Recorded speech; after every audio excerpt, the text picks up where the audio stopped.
Kildane is one of the largest towns on Sodor, and hosts the third mainline station after Vickerstown. It was a simple station, with 2 platforms and a few sidings.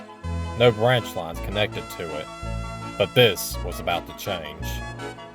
Edward, Henry, and Eagle would take turns delivering goods trains full of supplies to the yard, where one of the Sodor and mainland engines would shunt the trucks.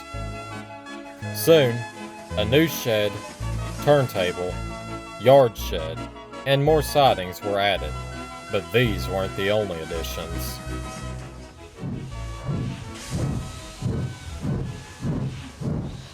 What are those things? Henry said one morning as he brought a works train in. Between the rails, and spaced out evenly from each other, were tall metal things, with 2 ends sticking out over the rails.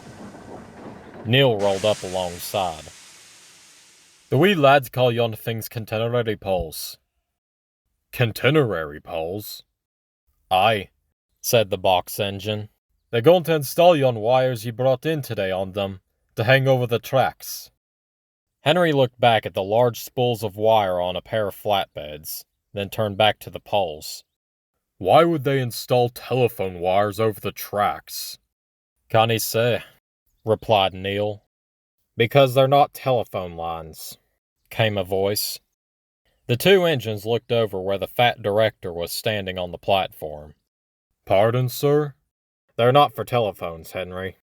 Then, what are they for? As you are already aware, a hydroelectric station was recently built at Peel Godred, but a bulk of their equipment is too large for the Mid-Sodor Railway to transfer. Thus, it was agreed to build this branch line. Now, what wasn't mentioned was that once that's done, it'll provide power for the town, and now, the new electric engines. Electric engines? Yes, they'll draw their power from the overhead wires. Henry was intrigued, but Neil was grumpy. Ugh, electric engines.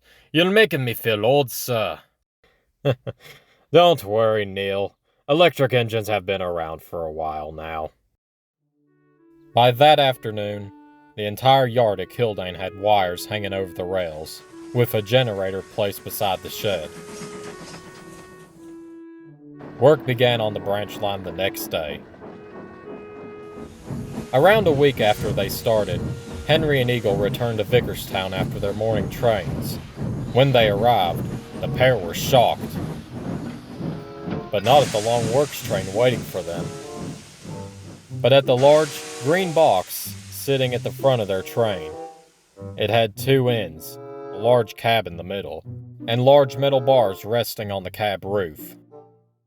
Hello, he said. Eagle, Henry, what do you think of our new electric engine? Said Edward at the platform.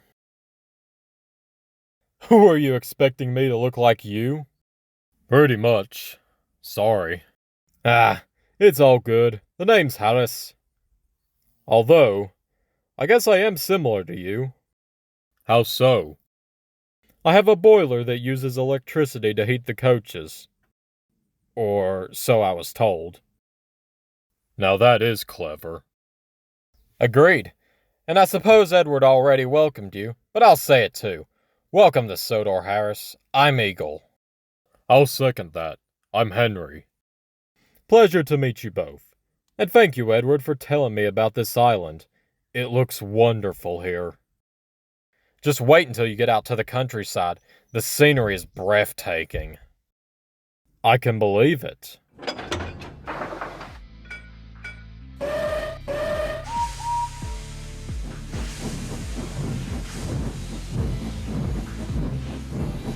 Henry and Eagle soon coupled up to Harris in the works train and left for Kildane.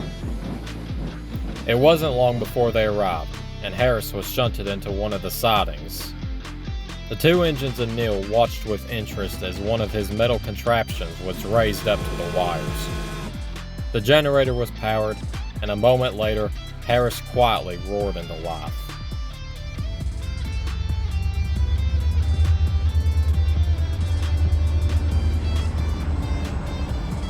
The fat director beamed. A fine job indeed. Harris smiled. Now, these trucks need to be sorted. Let's put you to your paces. Yes, sir. The three engines were impressed as Harris shunted the trucks accordingly. And Neil took some up the branch line, with Harris giving him a push. However, the containary poles ended just after the platform at the beginning of the branch, so Harris was confined to the yard. Is that as far as he'll go, sir? Asked Henry. Let's just say it'll be wise if he sticks to the wires. I see. The fat director then walked into the station. He had a few calls to make.